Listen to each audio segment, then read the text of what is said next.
Well, good morning and welcome. We called this press conference today to speak about a threat facing Austin and cities across Texas. I'm Delia Garza, Mayor Pro Tem. Today, the Texas House of Representatives will vote on House Bill 2, which will set an arbitrary cap on how local governments fund essential services and fulfill the responsibilities and obligations we have to our residents. A 2.5 cap, that isn't tied to growth right now. That's not the proposal. It doesn't account for Austin's public safety needs or unfunded mandates from the state. It isn't responsive to affordability or transportation or any of the other priorities that we face with having a growing population.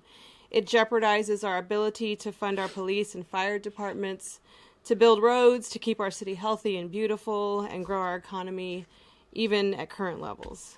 It sacrifices essential services and hamstrings our ability to perform the basic functions of local government, just so its proponents can say that they offered property tax relief.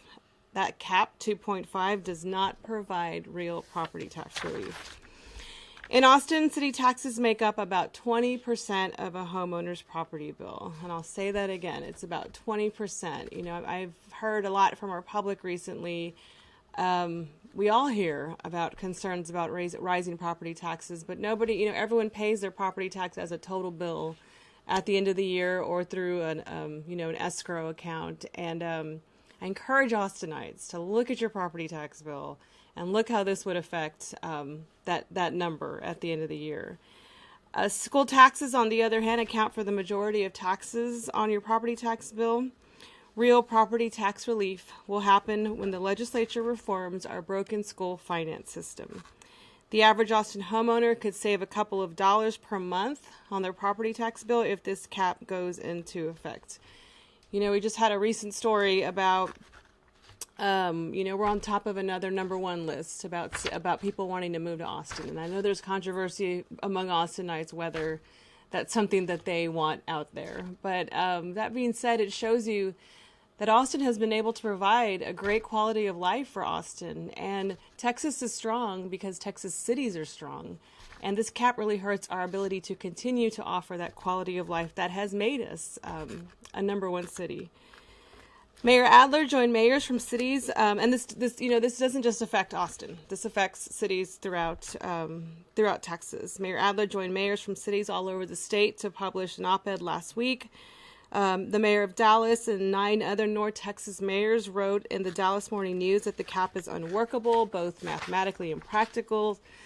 Mayors from Corpus to Lubbock, and I just have a little visual aid of all the editorials that mayors and leaders throughout our state have written and said that this is just not an effective property tax relief.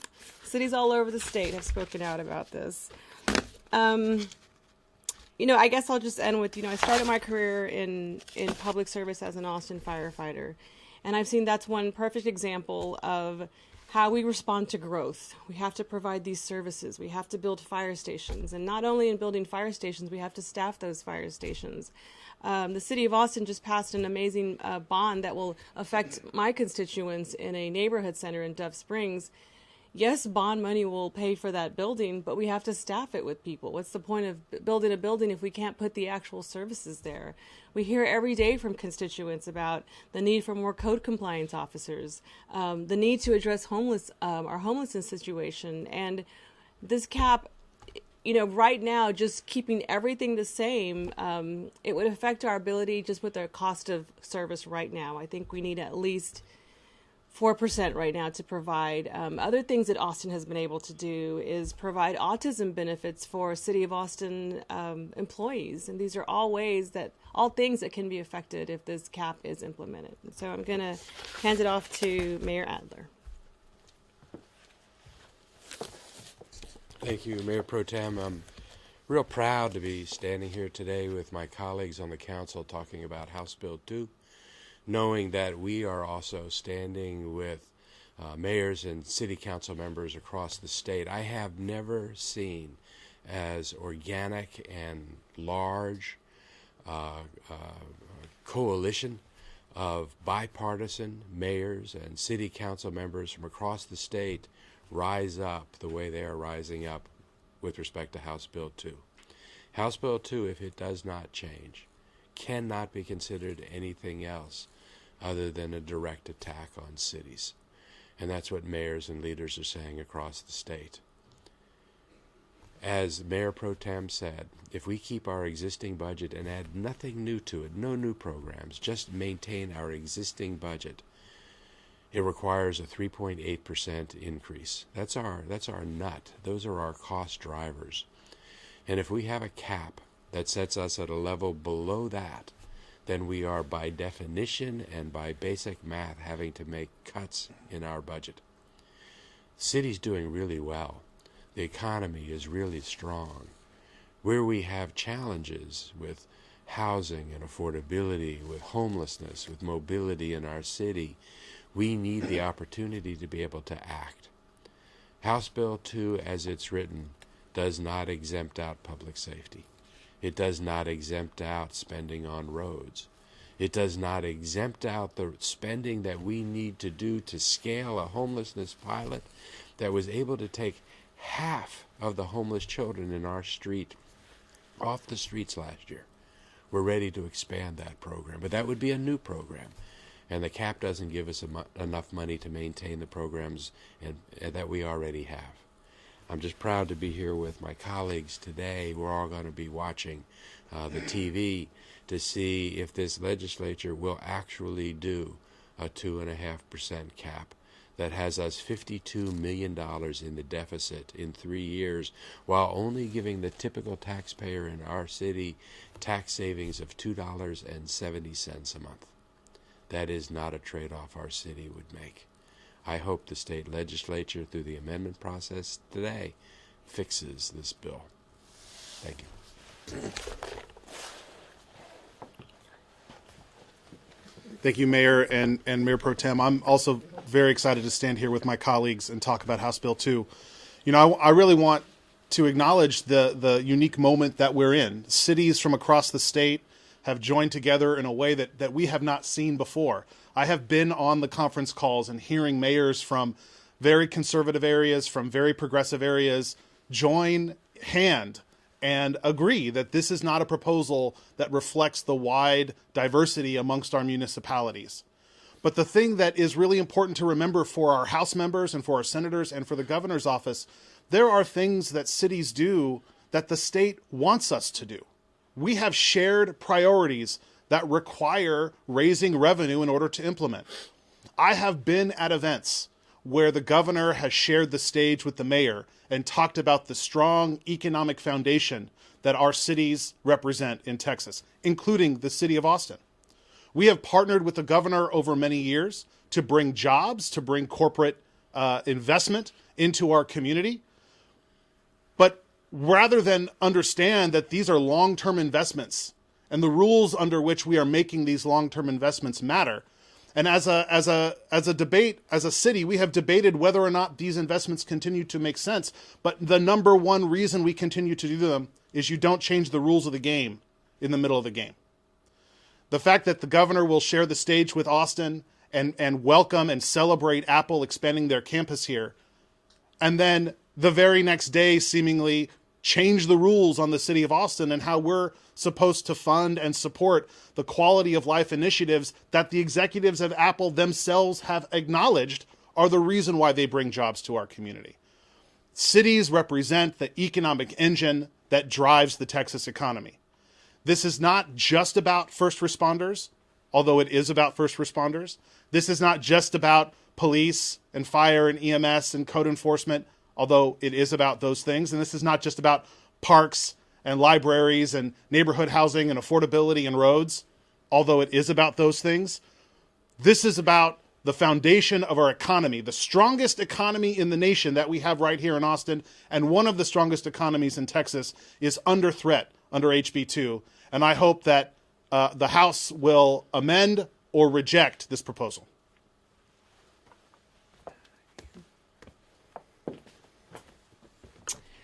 Hi, my name is Ann Kitchen, and I'm the city council member from Central South Austin, District 5. I want to echo what the mayor and my colleagues have said. I want to thank all of them, and I am proud to be a co-sponsor on the resolution today. There's just one thought that I would like to add, and that is that rather than partnering with cities to provide some real tools for the cities to address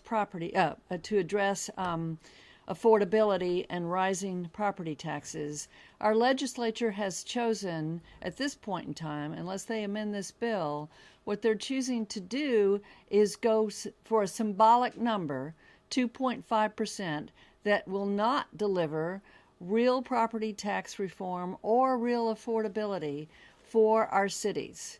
And instead, they have refused in years past to give us the kind of tools that we can use at a city level to address what our citizens are telling us. Yes, we all know that there are affordability issues in Austin, and yes, we all know that property tax continues to rise. But this will not fix that, as my colleagues have said, and it is disingenuous, I think, and is just not getting at the problem for the legislature to not work with us, work with cities, as cities have attempted to do, as my colleagues have said, to come up with something real. So I am hopeful that the House will make amendments to this bill. I think that it's important for real reform to happen, and what we've talked about is that fixing our school taxes is one of those. But the other thing is that the legislature could choose to give the cities more tools to actually target affordability. And time after time, when requested by citizens and also by cities, that's been turned down. Thank you. Good morning. I'm really thankful for all of my colleagues continuing to fight against this bill. I'm thankful for all of the mayors, including our mayor, that have been speaking out on this, and the mayor pro tem for sponsoring this important resolution. I think a lot of the facts have already been shared and been said. So the question that people in the community might have is, why is Governor Abbott and Lieutenant Governor Patrick and Speaker Bonin, why are they prioritizing this bill then? And I think in part is because they think that they can get away with it. They think, or it seems like they think, that they can call this property tax relief and then just leave. But I think what you're seeing now is cities and leaders coming together to say that you're not going to be able to just get away with it because our communities will suffer. For $2.70 a month in reduced bills over the course of 3 years, Austinites could see significant reductions in the basic services they rely on. This could actually hurt affordability in our city, because for that same $2.70 a month reduction, that could blow a hole in our budget that is larger than the entire Austin Public Library System's budget. Our city budgets, not just in Austin but across the state, are primarily public safety. And so if Governor Abbott and Speaker Bonin and Lieutenant Governor Patrick want to blow tens of millions of dollars, holes the size of $30, $40, $60 million holes in our budgets, then they inherently are saying they want to cut back public safety. They're saying inherently they want to cut back our transportation initiatives. When we hear from our constituents, they want to see us do better on public safety. They want to see us do better on transportation. They want to see us do better on addressing things like homelessness.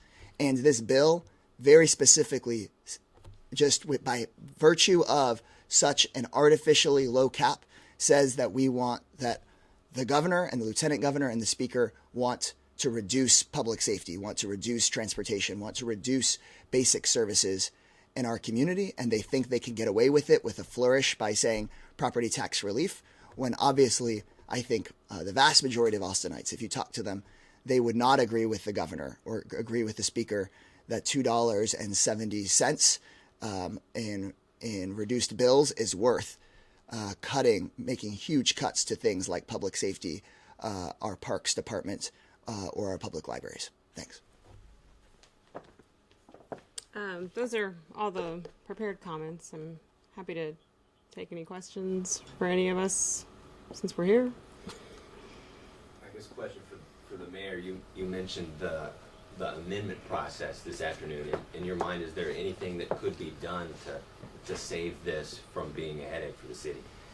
Yeah, my understanding is, in looking at the amendments that have been filed, that there'll be an amendment brought forth that would accept from the 2.5% cap spending on public safety. Since public safety is almost 70% of our budget, if we accept public safety, that could put us in a position where these budgets could work. So I think we're going to be looking at that. You know, we've granted homestead exemptions, senior exemptions in our city. There's no exception against the cap for granting homestead exemptions and senior and disabled exemptions. That's something that the legislature could do. We have a shared priority with the state to provide economic development. And we're encouraged to do that and incented to do that by the state. But there's no exception for money that's spent directly on economic development. There could be. There's no exception in the budget for roads in our city. There are exceptions that could be put to that 2.5% cap, and we're all going to be watching anxiously to see which legislators are ready to protect public safety and roads and economic development, and which ones are not.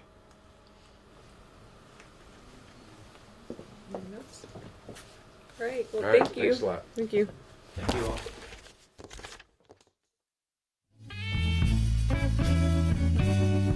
When you find